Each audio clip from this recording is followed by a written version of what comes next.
Hello everyone, GM Admiral here with another deck upgrade for the new Edgar Rice Burroughs OverPower card game set. There were 4 different pre-constructed decks for, I think they were about 20 bucks each. And I'm here to show you some ways that you can upgrade it to be a little bit more competitive. I think already, this is called the Monster Menagerie deck, and I think already this deck is really powerful out of the gate. It has 2 of the uncommons for its characters, which means, those are the cards that are a little bit more powerful, a little bit more specific, and maybe a little bit more difficult to use for new players. So I can say that the 2 uncommons that are in this particular deck are fairly straightforward. There's not much you really have to think about. So we have the Mummy, Cthulhu, the Headless Horseman, and Mina Harker. So we're going to start looking first at the power pack for this deck, and then we'll come back and we'll start with the specials. So the first thing I'm always going to tell you when you get these starter decks, your basic universe cards and your training universe cards, get them out of there. You do not need them. Again, these usually represent a 2-for-1. And in a game of OverPower, it's so really important to be able to keep up with card advantage that going down for a 2-for-1 is very rarely a good thing to do. There are a couple of locations in the set that can make these really, really powerful. But for now, I would get these out of there and see if you can find another way to use them, maybe with a location or something like that. So the power pack is interesting in this deck. I was a little weirded out when I saw it. So the characters all have high strengths and high energies, right? 6 energies each. And if we look at just these, the 1 through 6s, you can see that we get 2 6 strength and 6 energy. That's pretty good, right? Because everyone on the team has at least a 6 energy and at least a 6 strength. You get to the 5s, there's only 2 of them for some reason. That was very strange to me. 2, we have 3 4 energies, 3 3 energies, and then only 1 2 combat, 1 1 combat, and then 1 1 intelligence, and 1 2 intelligence. Now, that is pretty light. I like to try to find at least 5 of each power type, or sorry, of each icon in my power pack at least. If you can get there, great. If not, it's pretty much a struggle. It also comes with 3 7 brute forces, which is great, and 3 8 brute forces, which is great. Those are going to stay, and those aren't going to get modified at all. I would also argue that your 6s don't need to get modified at all either. However, down here, there's some stuff that we can do. First things first, I'm going to tell you every single time that we do one of these videos that you absolutely, positively need to add your 5, your 4, and your 3 multi-1 per decks. So that would cut out these energy types, and it helps us build up some of these lesser, some of these cards that we have less icons of. Now, almost everybody on in this team has a 2 combat and a 2 intelligence, although that is slightly different.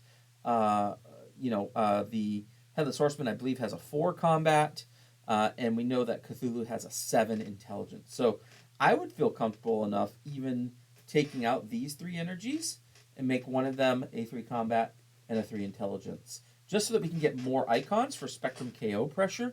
That's very, very important in this game. And if you cannot create that Spectrum KO pressure, you're in a lot of trouble. So, very small tweaks. I would potentially even consider taking out one of the ones. Most people, there are some people that don't run any ones at all. I like them for teamwork purposes, and they almost always trade up to a higher number for a block, which is always awesome. So again, I would consider taking out a 4 and a 3, putting in your multis, fill in your third number 5 spot with a 5 multi, and then I would also consider taking these 3 energies out and making one of them an intelligence, one of them a combat, just to help with your spectrum KO pressure. So power cards, pretty straightforward. I like to run 3 of each all the way down to 3. Some people will tell you they only run 2 3s and 2 4s. I find that, especially if I'm playing Teamworks, that is not enough. So let's look at our characters. Let's start with the Mummy. The Mummy is becoming one of my favorite characters in the entire game, even dating back to the old game. I think he's very spectacular. And in this deck, he comes with 4 specials. The first special, is 1 per deck, is this 7 energy, which a 7 is really, really good in this game. And if this is successful, he can remove a hit from his current battle or permanent record. So basically, the Mummy's going to take a hit. If you land the 7, which is statistically likely, I mean, it can be blocked, you can absolutely, I got some glare there, absolutely reset the Mummy by removing some of his hits. And of course, this works really well with the location we're going to be looking at in just a minute. He also comes with this negate. Now, negates traditionally are the most powerful cards in the game, I would say, because they completely turn off an entire special card. The catch is, with this negate, it's an offensive only, unless you also discard a brute force card. So again, you're going down 2 for 1 to negate. Honestly, I don't think that's as awful as it might sound. There are some very powerful specials out there. If I can keep someone from drawing 3 or hitting me with a Grim Reaper, I think it's very much worth discarding a brute force card in order to play that defensively. It comes with this 3 intelligence, which can be played after the opponent concedes battle. So during the concede battle phase, you can just throw this 3 intelligence at a bad guy. And usually when people are conceding, it means that they don't have a ton of defense. So it's also an offsuit, right? It's not a brute force or an energy like this deck is built around. So there is a chance that you could really just snipe a guy on the way out. This is the card. This is the bread and butter right here for the Mummy. Ancient Wisdom. Teammate may avoid 1 attack made with a power card. Draw 1 card. Discard of duplicates. Remember, I was mentioning earlier that card advantage is such a big deal. If you have anything in your deck that can draw you cards, very, very powerful. And this allows a teammate to avoid an attack. Now, what you're going to find is that oftentimes the Mummy starts becoming the target of the attacks, and there might be a thing or 2 that we can do to try to help with that. So as far as the Mummy goes, I would consider adding a couple. I like getting up to 6 specials on my front line. The first one, and you'll see why I'm choosing this in just a minute. This is a level 5 brute force. If successful, remove 1 hit from his permanent record. So it's very similar to a 7. This is non-1 per deck. It is a brute force, which is kind of one of his stats already. So it's not an offsuit or anything like that. But it is another way to remove hits. Remember, people are going to be targeting him because they know that he has that teammate may avoid 1 attack. So any way that you can pull hits off of him, great. I would also put at least 1 more Ancient Wisdom in this deck. I honestly, when I put the Mummy in deck, I run 3 Ancient Wisdoms. I think that this card is so powerful. Just being able to go up a card is very, very important. And again, I'll show you when we get to our any characters how we can help make it so that these become a lot more useful. So I just add a couple of specials to the Mummy, and he is good to go. Next, we have the namesake of, well, I guess the big boss of the deck, if you will, Cthulhu. And Cthulhu, initially, didn't really enjoy him. And he is such a flexible character because you can put him on the front line and do some really cool stuff, or you can put him in reserve. Now, in this deck, he's your only 8 brute force, so you want him on the front line doing his thing. So what do we have for specials in this deck? Well, it came with, or it comes with, I should say, some really cool ones. First of all, this is just a flat-out avoid 1 attack. Now, there are some people that'll say don't run these. I don't mind running one of them, especially if it's a character that I want to stick around for a while, because what it means is they're going to start sending their attacks at other people. Or they'll send little attacks at Cthulhu to try to get rid of that avoid. So I don't mind leaving that in there, honestly, if you have it, because he's a 22-point character, and he is your only 8 brute force. So if you can protect that 8 brute force with an avoid, I think that's great.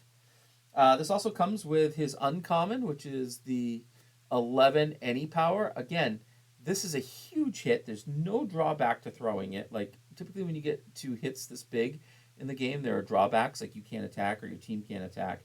But because it's 11 any power, right, it doesn't have icon associated with it.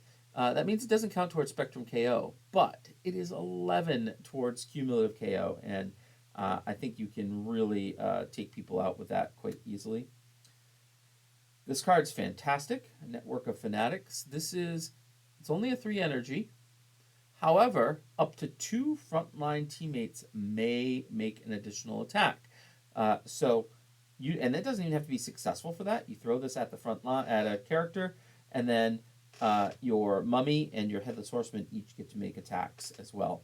And being able to make as many attacks on your turn as possible, really, really important in this game. So that's it. He comes with 3 specials in this deck. Now, if I were to start making some tweaks, I would likely run at least 1 extra of this 3 energy.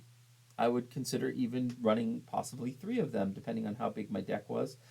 Like I said, speed is so important. So even if your Headless Horseman and your Mummy are just making small power card attacks after this, you're still drawing out defenses and applying some KO Spectrum KO pressure, which is important. And then of course this card is ridiculous. It is a must negate, I think, in a lot of cases. When this comes down, it lowers every one of your opponent's characters' hits to KO by 5. So in other words, instead of needing 20 points on a character, you actually only need 15 points to cumulative KO them. So that's pretty awesome, and it can be very unexpected. I did have a time once where I set up all 3 of my opponent's frontline characters. They were all at 15 or higher, and then I played this and wiped them all out. It was awesome. Cthulhu does have a couple of other slower cards, but I think really when he excels is just boosting the speed of your team with these 3 energies and with these heavy hits. So I'd be fine with only running 5 cards for him. I would potentially consider adding a third one of these 3 energy attacks, just because the speed is so darn important in this game. Cthulhu, awesome, awesome, awesome character. Next, the Headless Horseman. I think the Headless Horseman is probably one of the coolest thematic characters in the set. I also think he's one of the most challenging to use. Headless Horseman is what I call an order of operations character, and so I'll show you why in a moment. There are a couple of characters like this in the set. Lancelot also comes to mind.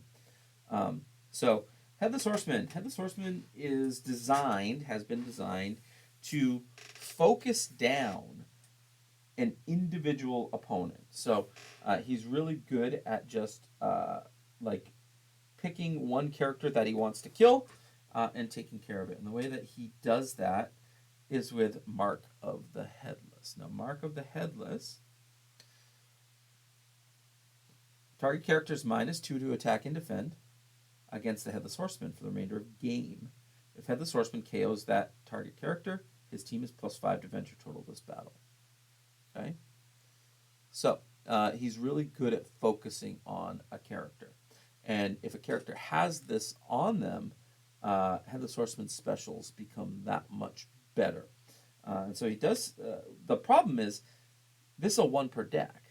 So getting it out is a bit challenging, right? If you don't draw it in your first 2 hands, it's almost a waste of a card. So they did create Relentless Hessian, which is draw and reveal 1 card, may keep duplicates. Headless Horseman may search his draw pile and dead pile for Mark of the Headless and play it immediately. So essentially, that's like a 2-for-1 in your favor, right? This card actually replaces. I guess it's a one. It's a one up. This card replaces itself by letting you draw a card. Now, granted, you do have to reveal it to your opponent, but it still lets you draw a card. And then you also get the advantage of playing Mark of the Headless immediately. Immediately means that it just happens. It ignores all the attack rules and everything. It just, I guess you do still need to make an attack with it, but you can play it immediately, which is pretty awesome. So I like that card a lot because now essentially you have 2 copies of Mark of the Headless in your deck. It also comes with this 4 combat. If successful, opponent must discard 1 placed card or in hand of opponent's choice. That's pretty good, right? Discarding cards. Again, you're going 1 up on card advantage, or you're going 1-for-1 with card advantage, I should say. If target has Mark of the Headless as a hit, the attack may not be defended by a special card. That's pretty cool, so you can't avoid it or anything like that. Discarding cards, again, card advantage is a big deal. Odds are, whatever card you're going to get them to discard that's placed to them, it's going to be better than a 4 combat, right? It's going to be more beneficial to them. So if you can use this to strip away big venture swings or anything like that, that 4 combat becomes an auto block. Like, they have to block that, otherwise they can lose some of their big cards. And this is a great one. 6 energy. Acts as a 6 energy attack. If target has Mark of the Headless as a hit, Headless Horseman may make this attack after opponent concedes the battle. So, the important part that you need to understand is there's a little bit of non-bow here with the mummies, 3 intelligence. After your opponent concedes the battle, you can only make 1 attack, period. No matter how many of your cards say that they can be made after. So you would have to choose whether you're setting the 6 energy or the 3 intelligence from the mummy.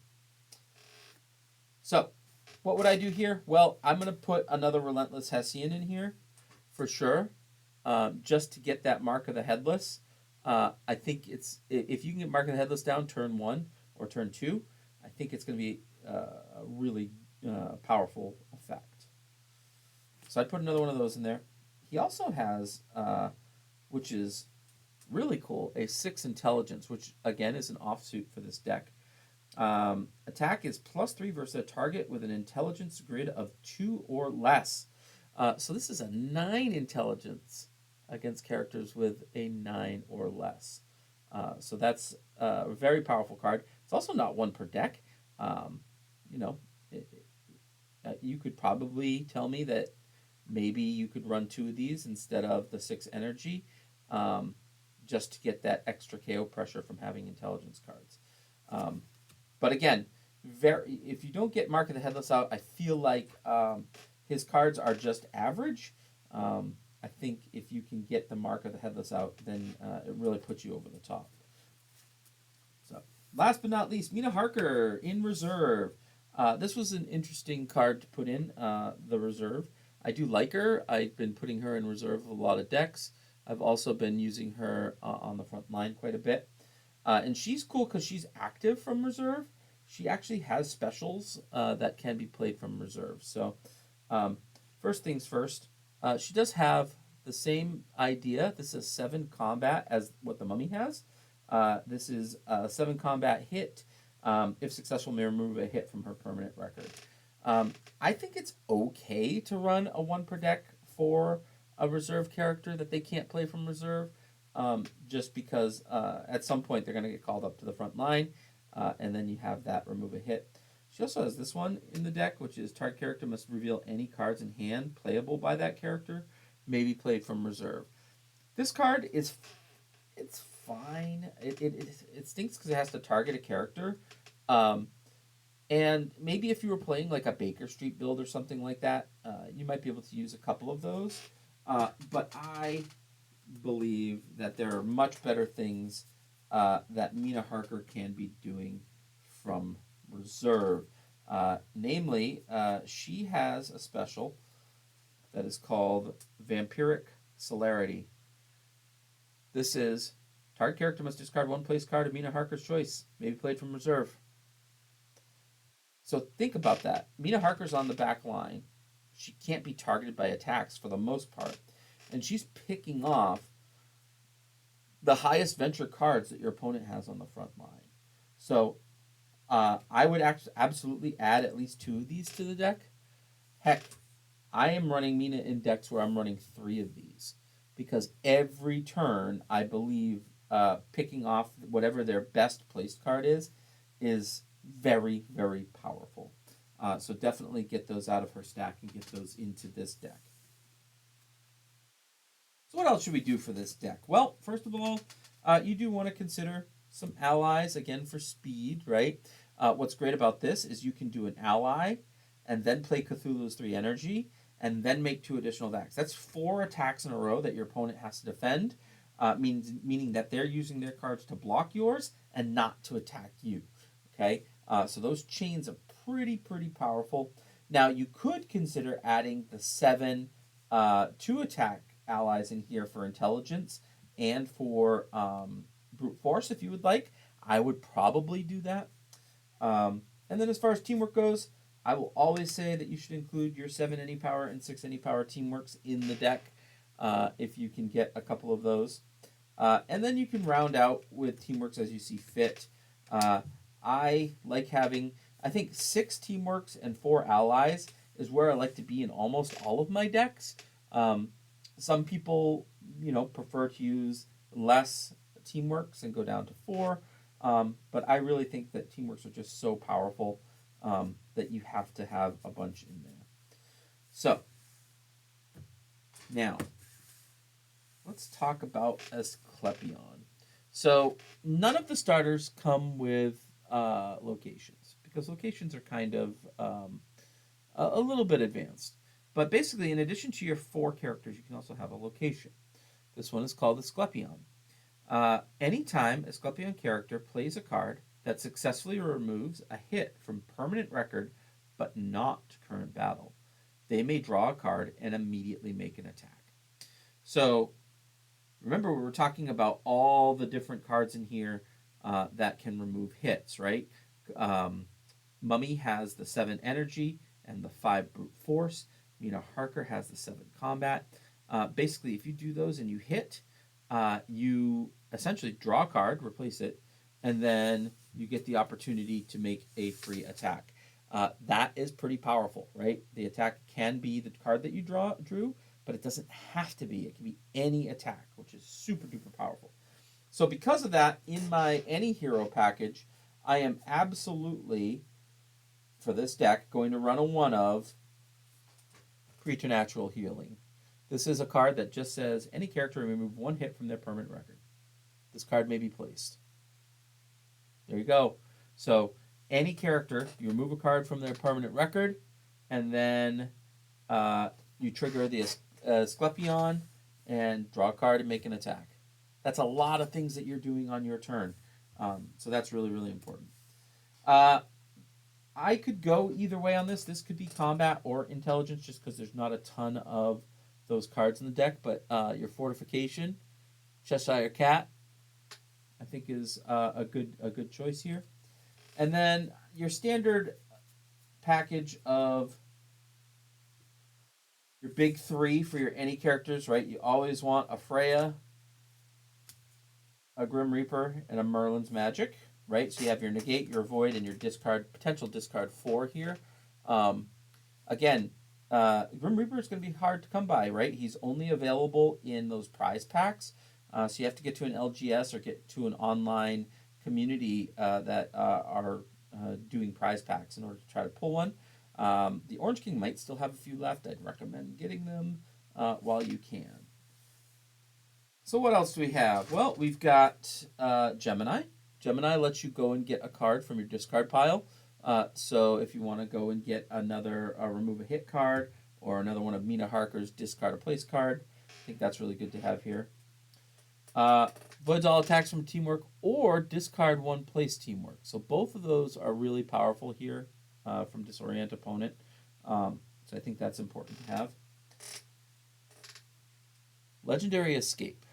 This is basically if an attack comes at the mummy, you can shift it to someone else. So why is that awesome? Well, if the mummy has his avoid an attack with a power card, and a power card is attacking him, you can now shift it over to, say, Cthulhu or Headless Horseman, and then use the mummy's avoid one and draw a card. So I think this is going to be a key to get in here.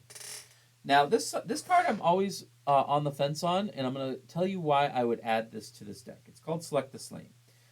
Normally, I hate taking a turn off from attacking because that does become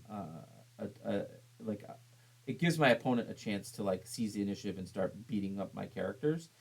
But as we said earlier, that Mark of the Headless is so important, and you have avoids and negates in the deck. I think that like playing this to go fetch one of those can actually be beneficial in the long run of the game. So I would consider digging 5, get the Mark of the Headless, get it out there, and then maybe concede if I have to or something like that. Mummy is going to be the target, right? So what do we do to protect him? Well, we get our fairy protection. This is avoid one attack and may not be attacked for the remainder of battle. So if you notice that your opponent is targeting the mummy, you get this down right away, and then he can use his avoid for other people on the front line. And then, of course, for your assist and your ambush, I think a mixture of combat and intelligence works just fine. So you get a 4. This is the 4 intelligence and the 7 combat. But you could do it the other way around as well. You typically want these type of attacks to be offsuits from whatever you have in your deck, right? So that you're more likely to create that KO pressure. So that's about it, folks. I think that this deck is really, really good. I think it can be even better. If you want to make additions later on, I would consider. I don't think that Headless Horseman is the most powerful 18-point character in the game. I would even consider replacing them with like the Angry Mob Industrial Age to get some of those that 8 multi-hit in there and whatnot. But that might just be me. I do love the theme and the flavor of the Headless Horseman. You also have the potential of getting Anubis in here too. Anubis has a 6 energy and a 7 strength, just like Headless Horseman and the Mummy do. So he lines up really well. So you could pull out Headless Horseman and run Anubis as well. So anyway, that is the Monster Menagerie. I hope that you enjoyed this little video, and maybe you can make some upgrades to your deck. If there's some other type of upgrade that you would make, comment down below. Let me know what you think you would add or take away or anything like that. And I'll be back hopefully later on in the week with, let's see, we still need to do the Gods one and the Time Detectives. I love the Time Detectives deck so much. I think I've just got a thing for the intelligence characters in this set. So if you enjoy these videos, please like and subscribe, and you'll be updated when I post more of these. Notifications are really important so that you can stay in tune with what the community here is doing. So I'm GM Admiral. Have a great day.